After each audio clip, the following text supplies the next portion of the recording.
নমস্কার, story officially চ্যানেলে আপনাদের প্রত্যেককে স্বাগত। আমি আজকে প্রত্যেককে মহাষষ্ঠীর শুভেচ্ছা জানাই সবাইকে। এবং আমরা যে একটা বছর ধরে অপেক্ষা করে থাকি মা আসবে, সেই অপেক্ষাতে আমরা প্রত্যেকেই একটা বছর ধরে এই দিনগুলোর জন্য অপেক্ষা করি। তাই অপেক্ষার অবসান হয়েই গেছে। এই অপেক্ষার অবসান হয়েই যেমন গেছে, এই পুজোর দিনগুলো যেন প্রত্যেকের আনন্দময় সুখময়ভাবে কাটে, এই কামনাই আমি মায়ের কাছে করি। আশা করি প্রত্যেকে এই দিনগুলো সুস্থ এবং ভালোভাবে যাতে সবার এই দিনগুলো যায়, সেটাই তো আসল, তাই না? সেটাই আমাদের মায়ের কাছে চাওয়া। সব কিছুর মাঝেও যদি নিজের সুস্থতা থাকা যায়, মন যদি ভালো থাকে, বাইরের থেকে যতই ভালো দেখানো যাক না কেন যে আমি ভালো আছি, আমার কোনো কিছু নেই, কিন্তু ভিতরটা তো আমরা দেখতে পাই না। তাই ভিতর থেকে যখন আনন্দ হয়, সেটাই হলো পরম আনন্দ। তাই পুজোর দিনগুলো যাতে সবার বাহিরে ভিতর সব কিছুতেই আনন্দময় হয়ে থাকে, এটাই কামনা করি মায়ের কাছে। আজকে আমি যে কাহিনীটি বলতে যাচ্ছি, সেই কাহিনীটি হলো খুবই সুন্দর। সেই কাহিনীতে একটা রামায়ণের ছোট্ট একটা কাহিনী আমি বলছি। আমরা রামায়ণে প্রত্যেকেই বালির নাম শুনেছি, এবং এই বালি কিন্তু সে একজন বানর ছিল তা কিন্তু না, তিনি কিষ্কিন্ধার যুবরাজ ছিলেন এবং অগাধ তার শক্তি ছিল, কারণ ব্রহ্মার বরপ্রাপ্ত ছিল।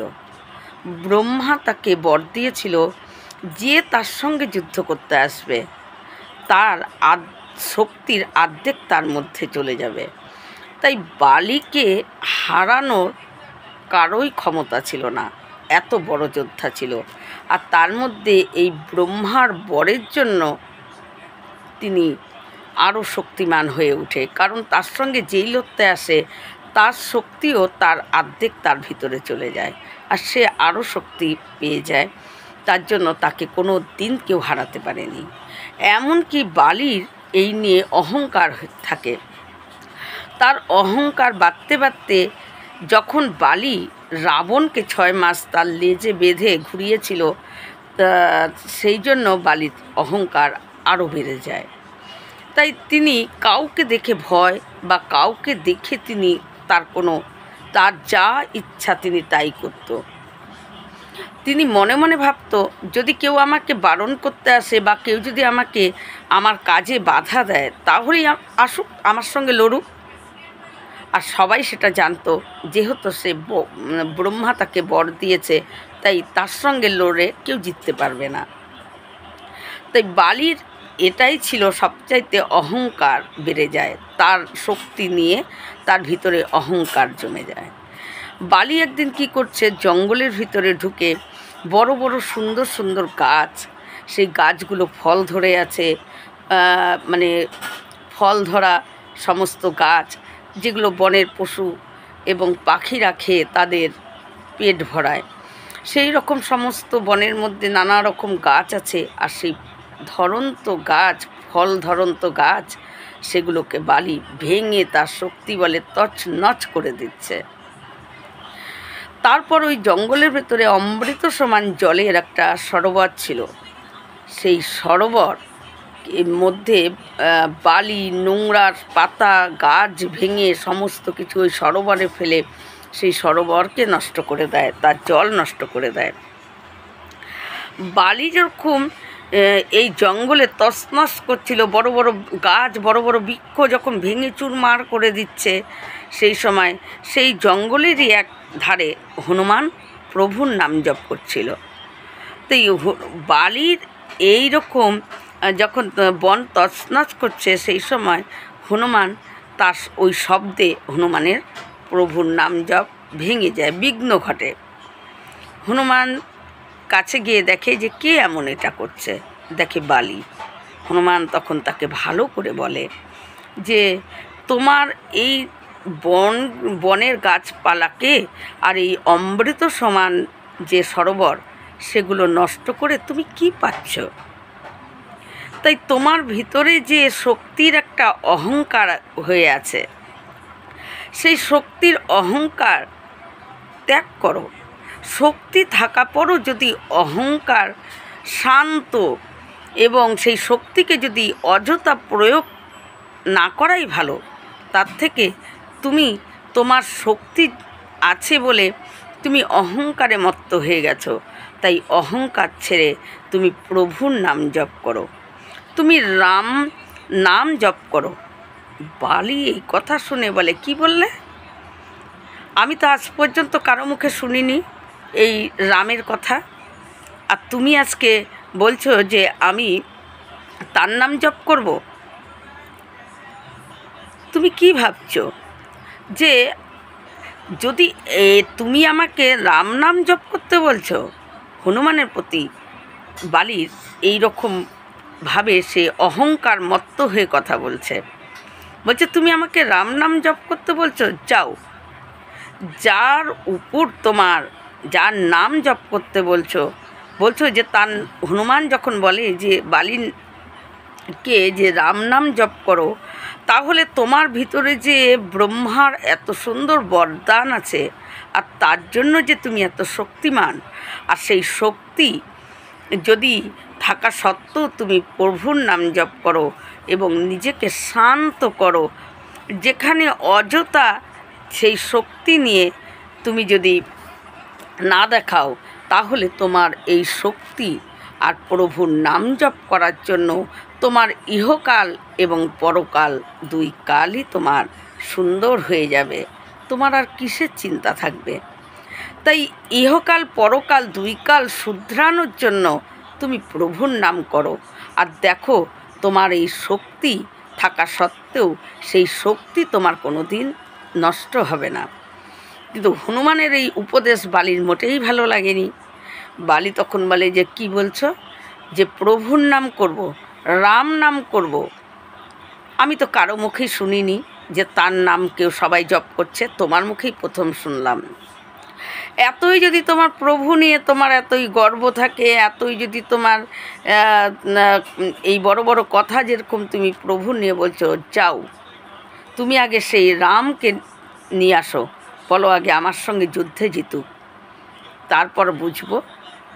হনুমান তখন রেগে যায়, কি আমাকে তুমি কয়েকটা কথা বলো, তাতে আমার কোনো যায় আসে না, কিন্তু আমার প্রভুর সম্বন্ধে তোমার এত বড় কথা বলার সাহস কি?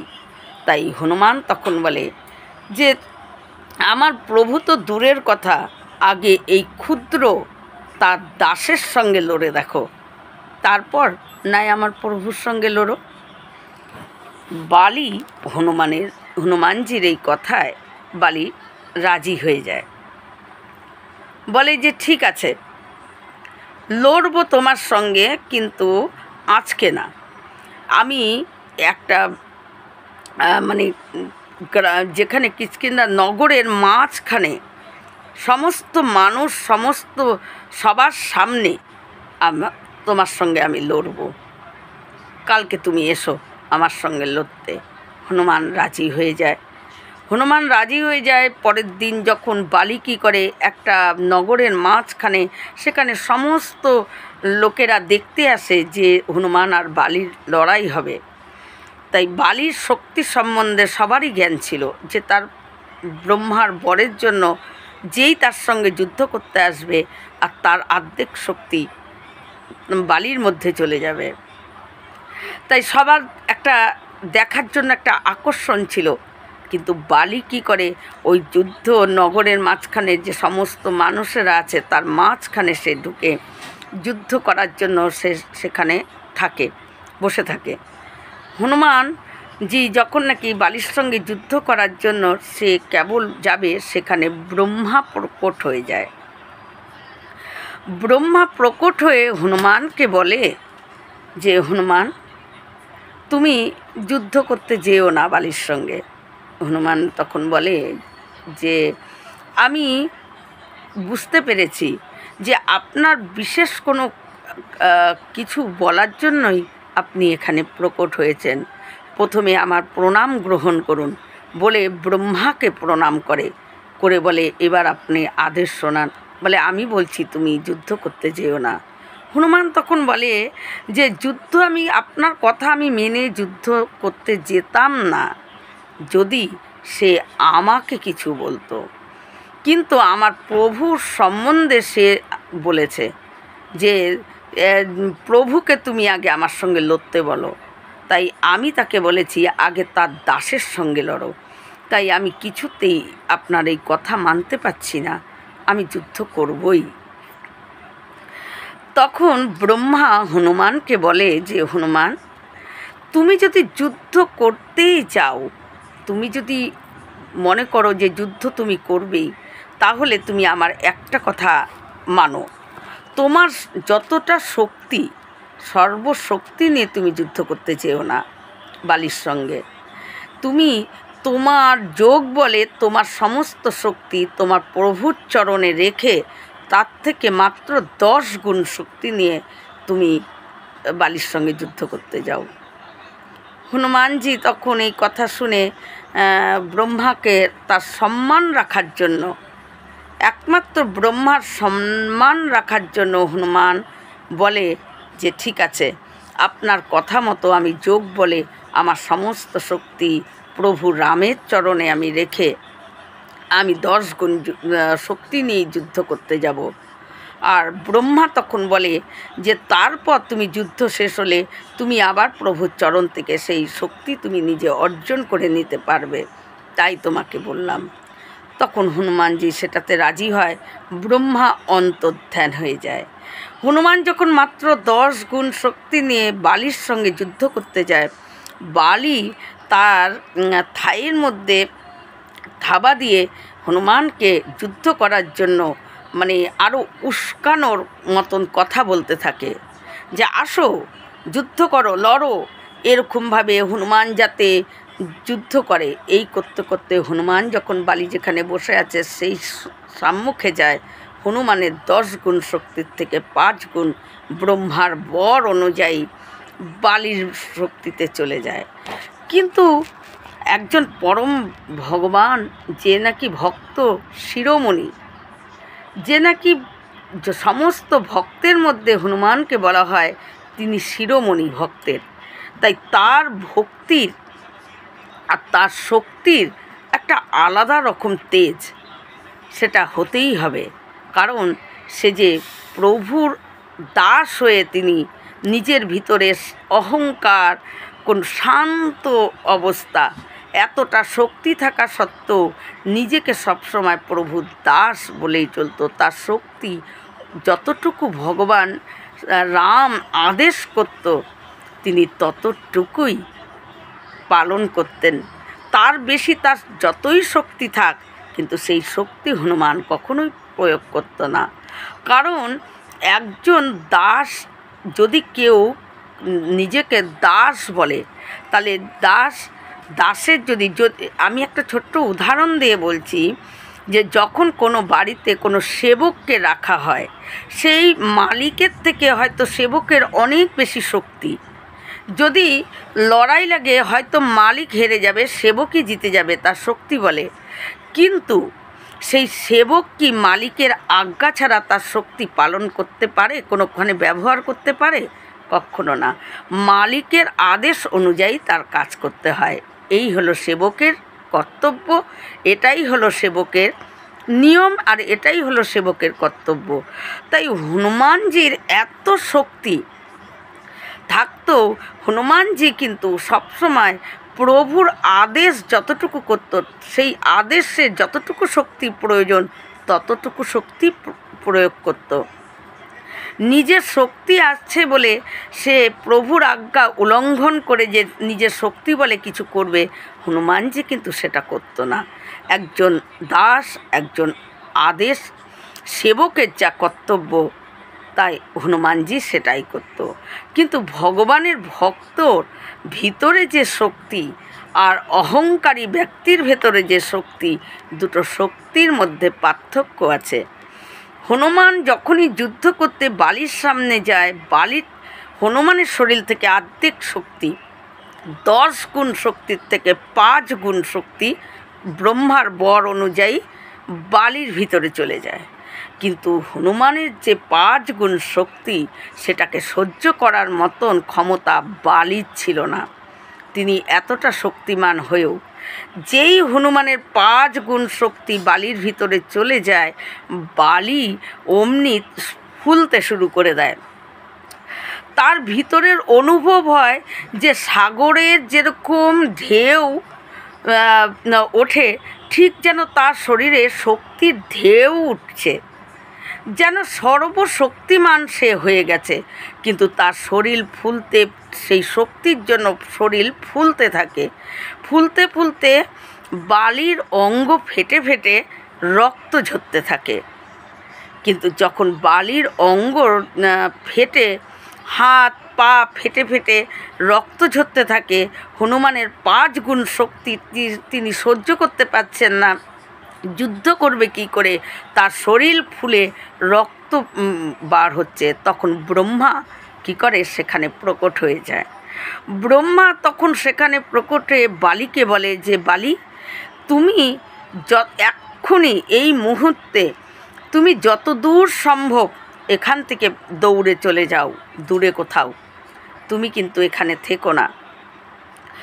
বালি ব্রহ্মার কথা অনুযায়ী সেখান থেকে বালি দৌড়ে চলে যায়, কিন্তু বেশি দূর দৌড়াতে পারে না।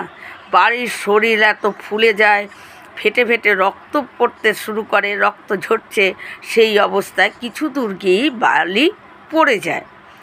বালি যখন পড়ে যায়, তখন সেখানে আবারও ব্রহ্মা প্রকট হয়ে বালিকে বলে যে, তোমার কেমন অনুভব হচ্ছিল? তো বালি বলছে যে, আমি কিছু বুঝতে পারছি না প্রভু, আমার ভিতরে মনে হচ্ছে যেন সমুদ্রের ঢেউয়ের মতো শক্তির ঢেউ উঠছে, আর শরীর থেকে রক্ত ঝরছে, শরীর ফুলে যাচ্ছে, আমি কিছু অনুভব করতে পারছি না, আমার কেমন লাগছে। তখন ব্রহ্মা বালিকে বলে যে, বালি, তোমার কেন এরকম লাগছে তুমি জানো? হনুমান যখন তোমার সঙ্গে যুদ্ধ করতে আসে, হনুমান মাত্র 10 গুণ শক্তি নিয়ে তোমার সঙ্গে যুদ্ধ করতে এসেছে, কিন্তু আমার বর তোমাকে দেওয়া আছে, যেই তোমার সঙ্গে যুদ্ধ করতে আসবে, তোমার যুদ্ধ করার জন্য তোমার সামনে আসবে, তারই অর্ধেক শরীরের বল তোমার মধ্যে চলে যাবে। তাই হনুমান যখন আসে, তখন তুমি যখন তাকে যুদ্ধ করানোর জন্য উস্কাচ্ছিলে, এমন এমন কথা বলছিল যাতে হনুমান তাড়াতাড়ি যুদ্ধ করে, সে বীরের মতন ভাব দেখাচ্ছিল যে তার যেন হনুমানের কোনো শক্তিই নেই তার কাছে। কিন্তু যখনই হনুমান তোমার সঙ্গে যুদ্ধ করার জন্য তোমার সামনে আসে, তার 5 গুণ শক্তি তোমার মধ্যে চলে যায়। আর সেই 5 গুণ শক্তি সহ্য করার মতো ক্ষমতা তোমার নেই, সেই শক্তি তোমার নেই।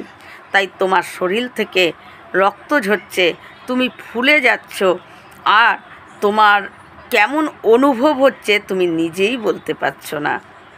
তখন ব্রহ্মা এই কথা শুনে বালি অবাক হয়ে যায় যে, হনুমানের 5 গুণ শক্তি আমি সহ্য করতে পারছি না। তখন তাহলে সে এত শক্তি কখন প্রয়োগ করবে, কোথায় প্রয়োগ করবে? হে ভগবান, আমাকে আপনি বলুন। ব্রহ্মাকে বলে। ব্রহ্মা বলে তখন যে, হনুমানের শরীরে যতটা শক্তি আছে বালি, সেই শক্তি, সম্পূর্ণ শক্তি হনুমান কোনো দিন প্রয়োগ করতে পারবে না। কারণ হনুমান যদি সম্পূর্ণ শক্তি প্রয়োগ করে, তাহলে এই পৃথিবী তার শক্তির ভার রাখতে পারবে না, এই পৃথিবী নষ্ট হয়ে যাবে।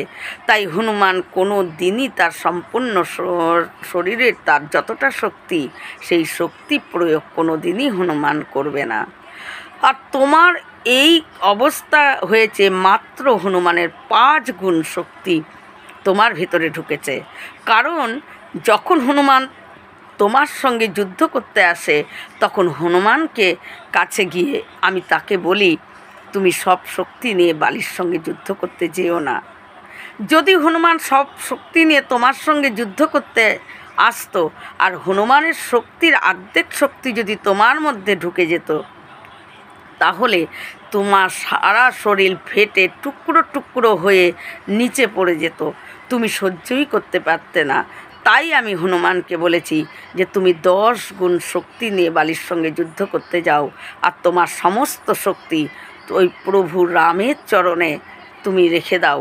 যখন তোমার দরকার হবে, আবার রামের চরণ থেকে তুমি যোগ বলে তোমার শক্তি তুমি গ্রহণ করতে পারবে। তাই তুমি হনুমানের 5 গুণ মাত্র শক্তি তুমি সহ্য করতে পারোনি। তার এতটাই শক্তি, কিন্তু তার এতটা শক্তি থাকা পরও সে একজন শান্ত এবং নির্বিঘ্নে বসে, সে যেখানেই হোক বসে প্রভুর নাম জপ করতে পারে শান্ত শরীরে এবং এক মনে। তার ভিতরে শক্তির কোনোই অহংকার নেই। কিন্তু তোমার এই আমি বর দিয়েছি, তার ফলে তোমার ভিতরে যে শক্তি আছে, সেই শক্তি নিয়ে তোমার বড়ই অহংকার। তাই এই অহংকার যদি তোমার ভিতরে না থাকতো, তাহলে তুমি কিন্তু তোমার শক্তি নিয়ে তুমি শান্ত হয়ে থাকতে পারতে, আর হনুমানের এই শক্তি তোমার ধারণ করার মতো তোমার ক্ষমতাও থাকতো। কিন্তু তোমার ভিতরে ওই শক্তির অহংকার হয়ে গেছে। যার ভিতরে এত শক্তি, তার ভিতরে দেখো কোনো অহংকার নেই, সে শান্ত অবস্থায় প্রভুর নাম জপ করছে, কিন্তু কোনো দিন তার মুখ থেকে কোনো শক্তির অহংকার শুনবে না। আর প্রভুর আজ্ঞা ছাড়া সে অযথা এবং কোনো কিছু নষ্ট করার জন্য তার শক্তি প্রয়োগ কখনো করে না।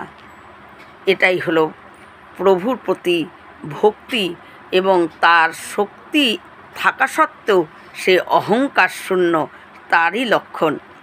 তখন বালি বুঝতে পারে যে যার এত শক্তি, তার ভিতরে কোনো অহংকার নেই।